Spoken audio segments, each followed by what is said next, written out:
Earnhardt Jr. has now joined us. He will be piloting the Chevrolet Pace car today. And so, Dale, why don't you just give us our thoughts on that opportunity? Yeah, it's got asked if I would be interested in doing that, and it's such a, historic racetrack and big race for the series, plus the relationship with Chevrolet that I've had for years. It just made a lot of sense to me. As long as everybody with NBC and the broadcast didn't mind. Obviously, I'll miss the front end of the show and probably won't get up into turn 3 until a few laps into the race, but we got to plan to make sure all that's real smooth, and so it'll be good to be a little bit of a bucket list kind of item for me, and looking forward to it. All right, we have approximately 10 minutes with Dale before he has to go to his next stop, so we'll take questions now. Please state your name and affiliation. Okay. Pat Ticola, NASCAR.com. Have there been any surprising challenges that have come up with the broadcasting stuff that you weren't really expecting? I don't want. It's not a. It's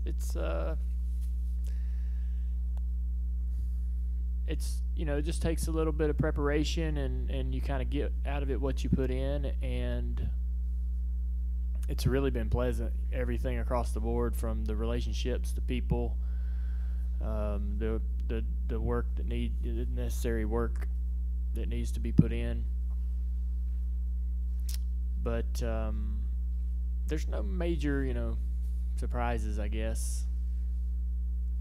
I'll probably think of one when I walk out of here, but I've had a great time doing it, and I guess the one thing that is a little bit unsettling, not in a bad way, but a bit unsettling, is how different we do it each week.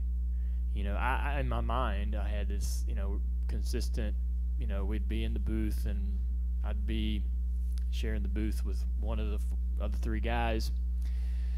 They may move those guys around a little bit, but boy, we have really done each broadcast, it seems, completely different, and so that's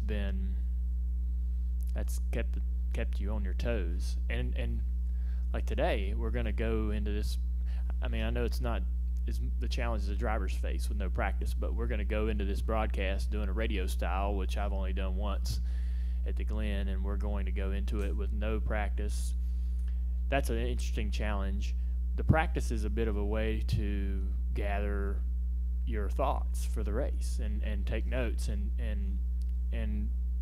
kind of reintroduce yourselves to the storylines and new storylines that and so much content is created through that Friday and Saturday experience, and we don't have that, so that'll be interesting to see what that does for me, and whether I've prepared enough or not prepared enough throughout the weekend. I don't really know exactly what I could be doing, since I'm just sitting there waiting on things like everyone else. So it's been interesting though. Every week it's been a new challenge. I guess maybe it'll just be like that. Zach Tansready, KickingTheTires.net. Your interview with Graham Bessinger was released this past week, and you talked about your concussions, Daytona, broadcasting, like you just said. A very deep, candid type of interview. I mean, how did you really enjoy that experience and Graham's his interview type of style? It seems like it really gets a lot out of people. Yeah, you meet people like that and sit down. Him, Dan Patrick, there's a few people that just you feel comfortable being, and it's just you and him in the room. You never imagine the response that something like that's going to get. You're never thinking about that during the interview. Had I been thinking about that, I might not have been as candid. But when it's just, and we were in a location that was comfortable with me. We were on my property, and so it was just like talking to a new friend. And I think sometimes I wonder if I'm a little bit too honest about certain things in my life, but going through those experiences, all my initiative is really just to try to help someone. If one person hears about the advice or the mistakes or the missteps that I made and makes a better choice, that's really all that matters to me. And there's only one way to help people, is to share that information and so hopefully, the book does that. We got our doctors on board with the book, which was incredibly helpful to add some credibility to that. And so I'm excited about the response from that once that comes out. But yeah, doing that type of interview is always enjoyable, and I hope to be as good at getting that out of people myself one day. You sit there while you're being interviewed, and you're sort of learning as well from a broadcasting standpoint. And I've always kind of watched Dan Patrick as well, and how does he get people to be so candid and honest, and it's about how you deliver the question, and Dan's real good at being short, so it almost forces the person being interviewed to expand, and he lets them, once they get to going, he just kind of backs up and lets them go. And so I've learned a lot just kind of watching people like that. Dustin Albino, Front Stretch. Dale, you're getting back in the Xfinity car in a couple weeks at Richmond. How excited are you for that? I'm looking forward to it. I didn't miss racing at the start of the year at all. I didn't miss driving much. When I got back to the broadcasting and started to really, plug into what the races were like and what was going on, you see moments in the races that make you wish you were out there doing that. And so I started to miss it a little bit. I like Richmond as a track, and it's real, pretty straightforward little racetrack. We have had success there, and so I'm not really putting any expectations or pressure on myself as far as performance. I just want to go run, have fun. It's the only time I'm going to race a car this year, and it may be the last time I race a car. I really don't know what our plans are going forward. I don't really have any initiative to drive a ton of races, so we'll just kind of see what kind of opportunities there are down the road with the sponsorships and so forth that help the rest of the company. But it's really just going to be, hopefully I get to run all the laps and just enjoy driving the car. The purest the only reason why you get behind the wheel of a race car is because it's fun and you enjoy the competition. Hopefully those are things that I get out of it, and try not to get to where I'm real competitive about it, and I don't want to sweat over every lap and how fast we are in practice and all those things and make it a miserable experience, because if you're most race car drivers tend to do that if you're not careful. Holly Kane, NASCAR Wire Service. Hi, Dale.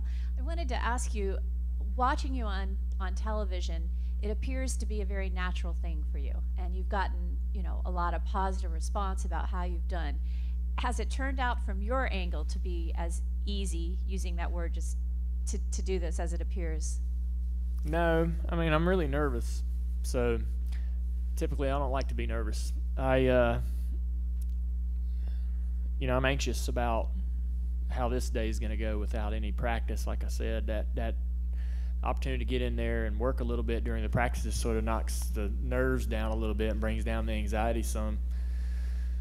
And you get opportunities to sort of practice what racing is going to be like, because we're going to go around the horn where Bags tosses it to me, then I toss it to Jeff, and then the guys in the booth will take the front straightaway, and we'll kind of do this baton toss for a few laps, and that's kind of a nerve-wracking time because you get nervous. Your turn's coming up, and Bags is so good, you don't want to kill the energy that he's creating, and so you try to just do your job and get it to the next guy.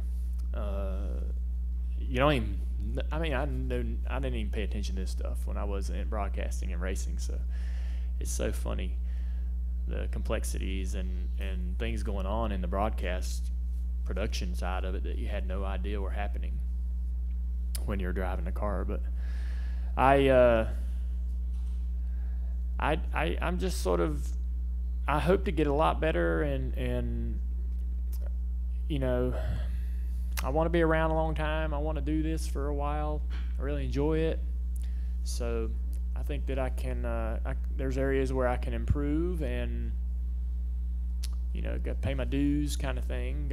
So I'm doing that, but it's not easy. It feels stressful and constantly. There's some competition. It's not.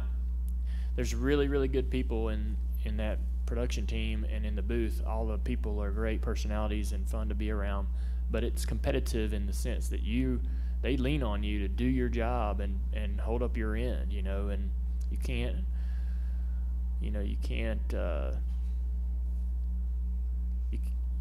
can't come in ill prepared, and it's obvious when you're not doing your homework.